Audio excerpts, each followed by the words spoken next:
Hey guys, today I'm going to be doing two book reviews. Innocent Traitor by Alison Weir and The Malice of Fortune by Michael Ennis.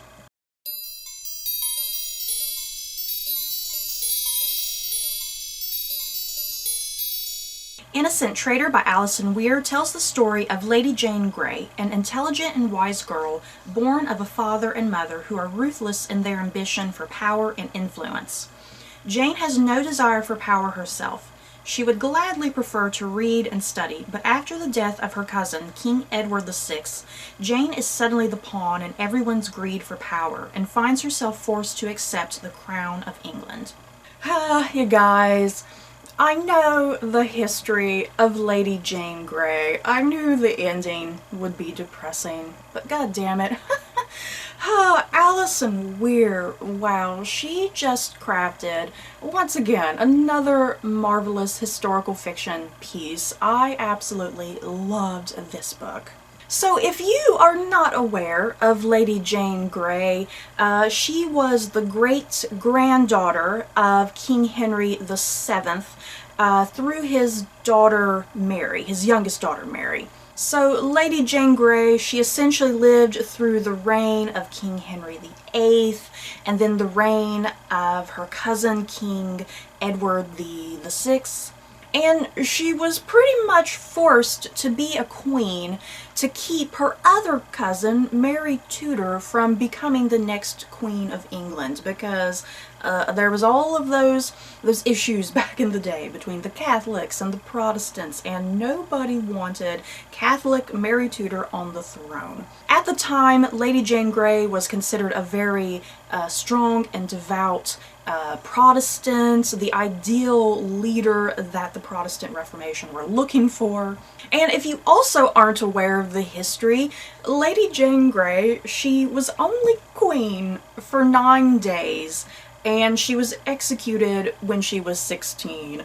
So yeah, a very tragic story for this poor innocent young girl, this girl who was essentially just the pawn in other people's hunt and ambition for power. I think Alison Weir did a fantastic job with this novel. When she had to, when necessary, she took creative liberties, but she ultimately stuck close to history as much as possible. I also liked the approach that Alison Weir took with this novel because she didn't stay strictly from the point of view of Lady Jane Grey. Because when the novel first opens, Jane is a very, very little girl. So Alison Weir has to kind of rely on other points of views, other narratives to flesh out the story, you know, in the meantime until Lady Jane Grey gets old enough to have a compelling character, you know. So yeah, not only does Lady Jane Grey get perspective, point of views in this book, but also her mother, her cousin Mary Tudor has some points of view.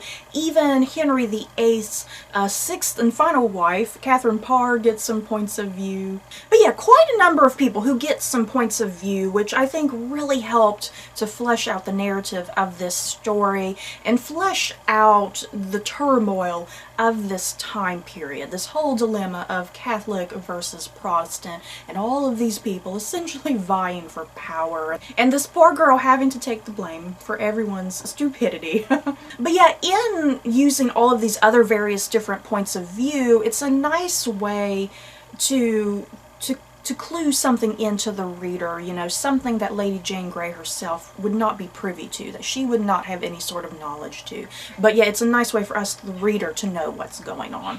I also really adored Lady Jane Grey in this novel as well. She's a devout Protestant, she's kind and compassionate, she's wise and intelligent. So by the time you get to the end of the novel, you definitely have all sorts of pity for Jane. You sympathize with her because, like I said, she was executed by Mary Tudor when she was 16 years old. So much life and potential lost with her, which is such a shame because she was incredibly intelligent.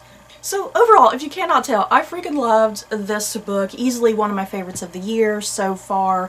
And I just love the fact that Lady Jane Grey just had a book to herself. She doesn't get too much historical fiction love. I think she's been getting some more love in recent years, but yeah, it's been a slow progress for her.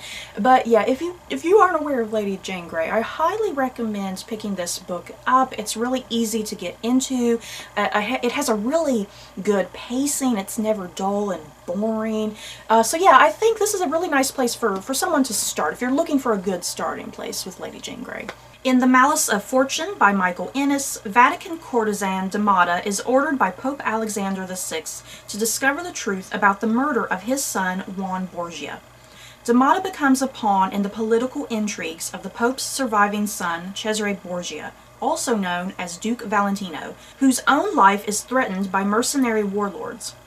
Damata suspects Juan's murderer is one of these warlords. As her mission grows urgent, Damata finds the help of two of Renaissance Italy's most prolific figures, Niccolò Machiavelli and Leonardo da Vinci. What the trio discovers will shake the very foundation of Western civilization, ultimately becoming the basis for Machiavelli's The Prince. I was really looking forward to this novel, you guys, but I ended up being pretty disappointed. Disappointed is definitely the best word to describe how I felt about this book. For starters, I love all things Borgia related. The Borgia era was such a fascinating period of time, just full of all sorts of interesting historical figures, not only the Borgias themselves, but also Leonardo da Vinci and Niccolò Machiavelli. So yeah, that's what I was looking forward to the most with this book, because my understanding of it was that it was essentially a mystery thriller set in the Borgia era during the Italian Renaissance and whatnot. So that sounded all sorts of awesome, right up my alley. So let's get this out of the way. I don't think that this book is necessarily a bad book. I think there are the people who love it, because obviously when I was looking on Goodreads and I was looking at other people's reviews, there was people that gave this book 5 stars, but then there were the people who gave this book 1 star. So I think this is kind of one of those books you're either going to love or hate, and I think I was definitely on the negative end, unfortunately. So my primary problem with this book, I think this book suffered from information density, if that makes sense. Just so much heavy information, a lot to process. And because of that, I had an extremely difficult time getting through this book. Mystery thrillers should read very, very quickly, but this book felt like a slog for me. It was like page after page. It's like I want to just get to the end of the chapter. And to add on top of that, sometimes I didn't quite understand what was going on half of the time. I don't know if it was because I would get bored on occasion and I would zone out and I would miss bits of information and I wouldn't process it in my brain, and so I was just confused half of the time. I don't know. Or it was the problem of Michael Ennis himself, that maybe he wasn't explaining things in enough detail. And I also think there were some really strange transitions just from one scene to the next. Sometimes I felt like there was a scene missing, telling me that we're going from this to this. You know what I mean? So what is good about this book? What I found myself enjoying the most? I did enjoy the mystery thriller aspect of it, because the primary thing going on in this novel is these 3 characters, this courtesan Damata, who teams up with Niccolò Machiavelli and Leonardo da Vinci, and the 3 of these characters, they're trying to find out about this murder of Juan Borgia, the son of Pope Alexander VI. So that's all good, you know, that's all really great. I loved all of that, really intense stuff going on. And it's over the course of this novel that these characters, they keep finding bodies, and they slowly realize, oh, wait a minute, we're dealing with a serial killer. So this book, it kind of turns into CSI Renaissance Italy, if you will. And that was kind of cool. I was really into that. So yeah, all of that was fine with me. I liked the mystery thriller aspect, but my biggest, I think definitely some of my biggest problems with this book were definitely the characters. Oh my god, just the most one-dimensional people I have ever seen. Like I said, we have the courtesan, Damata. She was so boring. But the thing is, there's so much mystery surrounding her, and that's the problem, the mystery of her character, and that's what makes her a pretty boring character to even read about. And Michael Ennis didn't make her interesting. You know, he just had this mystery and suspense, but that should have been exciting, but it wasn't. It wasn't enough. And then I do think there were some interesting things going on with Leonardo da Vinci, but Michael Ennis made Da Vinci a supporting character more than anything. He kind of comes in and out of the narrative when convenient. And then Machiavelli, you guys, Machiavelli, the guy who wrote The Prince, is so one-dimensional and kind of boring for the most part. And I think this book was also suffering from the fact that it was trying to tackle a lot of really heavy themes and messages, because one of the larger themes in this book is this whole idea of fortuna versus fate, this whole thing of, do we have the ability to control our own fate, or does fortune control it for us? And then also another pretty heavy theme, the idea of nature versus nurture.